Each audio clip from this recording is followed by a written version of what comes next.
ನಮಸ್ಕಾರಗಳು ಪ್ರಿಯ ವಿದ್ಯಾರ್ಥಿ ಮಿತ್ರರೇ. 2012ರಲ್ಲಿ 6ನೇ ತರಗತಿಯ ಆದರ್ಶ ಶಾಲೆಯ ಪ್ರವೇಶ ಪರೀಕ್ಷೆಯಲ್ಲಿ ಸಾಮಾನ್ಯ ಜ್ಞಾನ ಜಿಕೆದ ಮೇಲೆ ಯಾವ ರೀತಿಯಾಗಿ ಕ್ವಶನ್ ಬಂದಿದ್ದಾವೆ ಅನ್ನೋದು ನೋಡೋಣ. ಪ್ರಶ್ನೆ 1, ಮನುಷ್ಯನ ಹೃದಯ ಬಡಿತವನ್ನು ಅಳೆಯಲು ವೈದ್ಯರು ಬಳಸುವ ಸಾಧನ ಯಾವುದಪ್ಪ ಅಂದ್ರೆ ಆಪ್ಷನ್ ಡಿ ಸ್ಟೆಥೋಸ್ಕೋಪ್. ಪ್ರಶ್ನೆ 2, ಭಾರತದ ರಾಷ್ಟ್ರಭಾಷೆ ಹಿಂದಿ. ಪ್ರಶ್ನೆ 3, ಆರೋಗ್ಯವಂತ ವಯಸ್ಕ ಮನುಷ್ಯನಿಗಿರುವ ಹಲ್ಲುಗಳ ಸಂಖ್ಯೆ ಎಷ್ಟಪ್ಪ ಅಂದ್ರೆ 32. ಲಾಲ್ಬಾಗ್ ತೋಟವು ಕೆಳಕಂಡ ಯಾವ ನಗರದಲ್ಲಿದೆ? ಯಾವ ನಗರದಪ್ಪ ಅಂದ್ರೆ ಅದು ಬೆಂಗಳೂರದಲ್ಲಿ.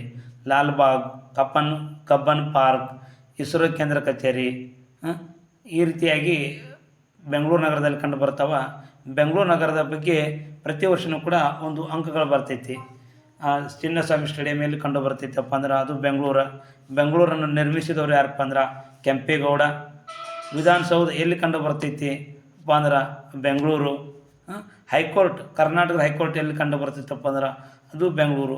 ಈ ರೀತಿಯಾಗಿ ಬೆಂಗಳೂರು ಮೇಲೆ ಪ್ರತಿ ವರ್ಷವೂ ಕೂಡ ಪ್ರಶ್ನೆಗಳು ಬರ್ತಾವೆ.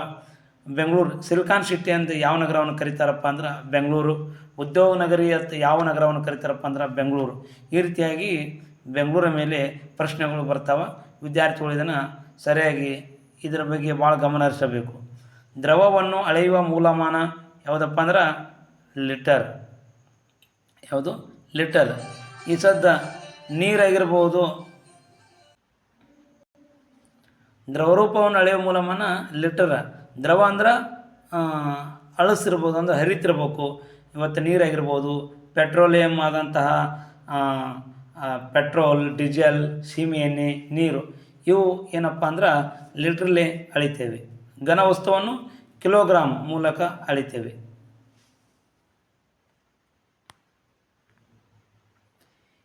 ಈ ಕೆಳಗಿನವುಗಳಲ್ಲಿ ಯಾವುದು ಒಳಾಂಗಣ ಕ್ರೀಡೆಯಾಗಿದೆ? ಒಳಾಂಗಣ ಅಂದ್ರೆ ಕಟ್ಟಡದ ಒಳಗಡೆ ನಡೀತಕ್ಕಂಥದ್ದು ಆಟ ಒಳಾಂಗಣ ಕ್ರೀಡೆ.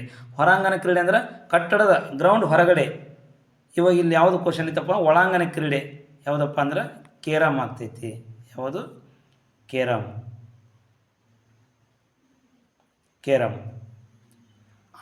ಆಯತ ಆಕೃತಿಯಲ್ಲಿ ಒಟ್ಟು ಕೋನಗಳ ಸಂಖ್ಯೆ. ಆಯತ ಈ ರೀತಿ ಇರ್ತೈತಿ.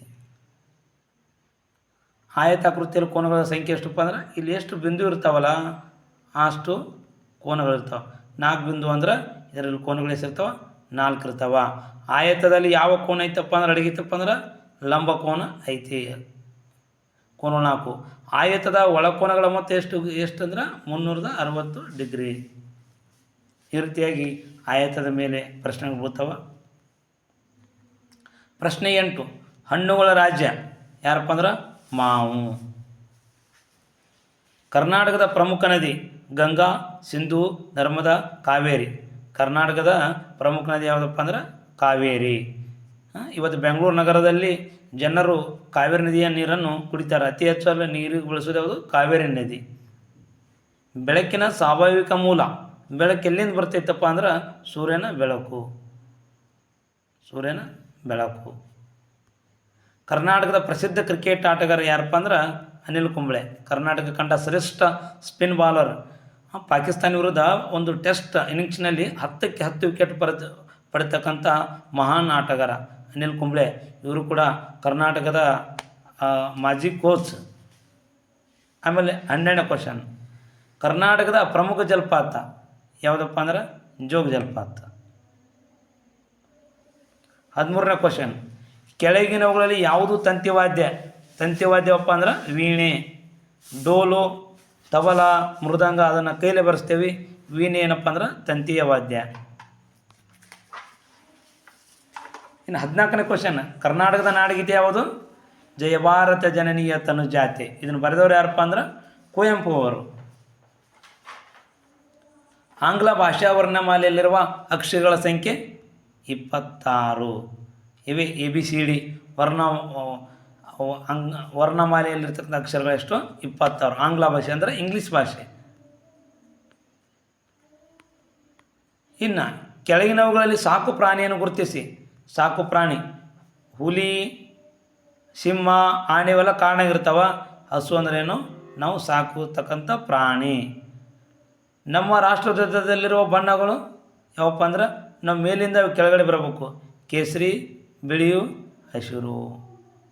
ಕೇಸರಿ, ಬಿಳಿ, ಹಸಿರು. 18ನೇ ಕ್ವಶನ್, ಭಾರತ ರಾಜಧಾನಿ ದೆಹಲಿ. 1992ರಲ್ಲಿ ದೆಹಲಿಯನ್ನು ಭಾರತ ರಾಜಧಾನಿಯಾಗಿ ಏನು ಮಾಡಿದೆ, ಸ್ವೀಕಾರ ಮಾಡಿದ್ದೇವೆ. ಗೋಲ್ಡ್ ಗುಮ್ಮಟ ಎಲ್ಲೈತಪ್ಪ ಅಂದ್ರೆ ವಿಜಯಪುರ ನಗರದಲ್ಲಿ ಕಂಡು ಬರ್ತೈತಿ. ಇದನ್ನು ಆದಿಲ್ ಶಾಹಿಯವರು ನಿರ್ಮಿಸಿದರು. ಇದು ಬಿಜಾಪುರದ ಪ್ರಸಿದ್ಧವಾದ ಒಂದು ಸ್ಮಾರಕ ಆಗೈತಿ. ಕರ್ನಾಟಕದ ಮೊದಲ ಮುಖ್ಯಮಂತ್ರಿ ಯಾರಪ್ಪ ಅಂದ್ರೆ ಕೆ ಸಿ ರೆಡ್ಡಿ. ಕನ್ನಡ ಮೊದಲ ಮುಖ್ಯಮಂತ್ರಿ ಕೆ ಸಿ ರೆಡ್ಡಿ. ಈ ರೀತಿಯಾಗಿ 2012ರಲ್ಲಿ ಹಳೆಯ ಪ್ರಶ್ನೆ ಪತ್ರಿಕೆ ನೋಡಿದಾಗ ಈ ರೀತಿಯಾಗಿ ಪ್ರಶ್ನೆಗಳು ಬಂದಿದ್ದಾವೆ. ನಾವು ಕೂಡ ಹಳೆಯ ಪ್ರಶ್ನೆ ಪತ್ರಿಕೆಯನ್ನು ಬಿಡಿಸೋದ್ರಿಂದ 1 ಅಥವಾ 2 ಕ್ವಶನ ಒಳ್ಳೆ ರಿಪೀಟ್ ಆಗೋ ಚಾನ್ಸಸ್ ಇರ್ತೈತಿ. ಹಾಗಾಗಿ ಹಳೆಯ ಪ್ರಶ್ನೆ ಪತ್ರಿಕೆಯನ್ನು ಬಿಡಿಸೋದ್ರಿಂದ ಯಾವ ರೀತಿಯಾಗಿ ಓದಬೇಕು, ಯಾವ ರೀತಿಯ ಪ್ರಶ್ನೆಗಳು ಬಂದಾವ ಅನ್ನೋದು ಕೂಡ ನಮ್ಗೆ ಬರ್ತೈತಿ. ಈ ರೀತಿ ಬಿಡಿಸೋದ್ರಿಂದ ಧೈರ್ಯ ಬರ್ತೈತಿ. ಇದು ಮೊರಾರ್ಜಿ ಪರೀಕ್ಷೆಯಲ್ಲಿ 2012ರಲ್ಲಿ ಕೇಳ್ತಕ್ಕಂಥ ಪ್ರಶ್ನೆಗಳ ವಿವರಣೆ. ಧನ್ಯವಾದಗಳು ವಿದ್ಯಾರ್ಥಿ ಮಿತ್ರರೇ.